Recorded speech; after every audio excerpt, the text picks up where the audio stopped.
Bienvenue à la croisée des chemins. Aujourd'hui, on aborde un sujet essentiel pour l'autonomie, récupérer et réutiliser l'eau de pluie. L'eau est une ressource précieuse et avec les pluies de plus en plus irrégulières, il devient indispensable de la valoriser. Que ce soit pour arroser le potager ou pour des usages domestiques, l'eau de pluie peut réduire considérablement votre dépendance au réseau public. Pourquoi récupérer l'eau de pluie ? Réduction de la consommation d'eau potable, l'eau de pluie peut couvrir jusqu'à 50% de vos besoins quotidiens non potables, arrosage, nettoyage, WC. Autonomie accrue, en cas de coupure ou de restriction, disposer d'une réserve d'eau de pluie est un vrai atout.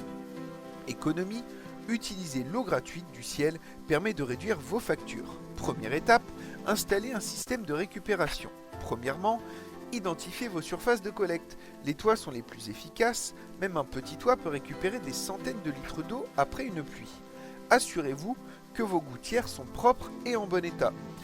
Deuxième étape, ajoutez une cuve ou un réservoir. Un tonneau, une cuve en plastique ou un récupérateur de pluie spécifique peuvent faire l'affaire. Placez-le à la sortie de vos gouttières et ajoutez un filtre pour éviter que des feuilles ou des débris ne soient tombés dedans. Dernièrement, adaptez la capacité à vos besoins. Pour un usage limité comme l'arrosage, une petite cuve de 200 à 300 litres peuvent suffire. Pour des besoins plus larges, optez pour une cuve de 1000 litres ou plus. Ensuite, utilisez l'eau de pluie efficacement. Pour le jardin, l'eau de pluie est idéale pour arroser vos plantes, car elle est douce et exempte de chlore. Pour le nettoyage, parfait pour laver vos outils, votre voiture ou même le sol de votre maison.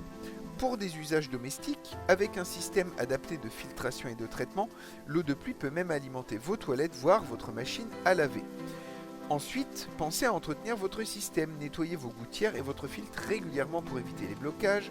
Si vous stockez de grandes quantités, veillez à protéger l'eau de la lumière pour éviter le développement d'algues.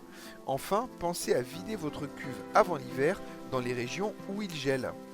Récupérer l'eau de pluie, c'est non seulement une démarche écologique, mais aussi une manière de mieux gérer vos ressources. C'est simple à mettre en place, peu coûteux, et ça vous rend moins dépendant des infrastructures publiques.